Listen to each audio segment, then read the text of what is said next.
નમસ્કાર ખેડૂત મિત્રો, ખેડૂત વિકાસ યુટ્યુબ ચેનલમાં સ્વાગત છે। તારીખ 2 જાન્યુઆરી 2024ને વાર મંગળવાર।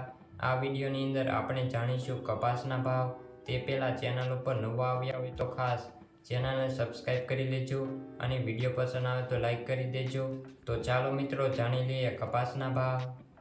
બોટાદ 1200 રૂપિયાથી 1480 રૂપિયા, મહુવા 1000 રૂપિયાથી 1370 રૂપિયા, ગોંડલ 1001 રૂપિયાથી 1461 રૂપિયા, ભાવનગર 1230 રૂપિયાથી 1415 રૂપિયા, જામનગર 1225 રૂપિયાથી 1495 રૂપિયા, બાબરા 1145 રૂપિયાથી 1480 રૂપિયા, રાજકોટ 1250 રૂપિયાથી 1480 રૂપિયા, અમરેલી 1030 રૂપિયાથી 1445 રૂપિયા, સાવરકુંડલા 1251 રૂપિયાથી 1470 રૂપિયા, જેતપુર 1180 રૂપિયાથી 1490 રૂપિયા, મોરબી 1200 રૂપિયાથી 1500 રૂપિયા, રાજુલા 1050 રૂપિયાથી 1442 રૂપિયા।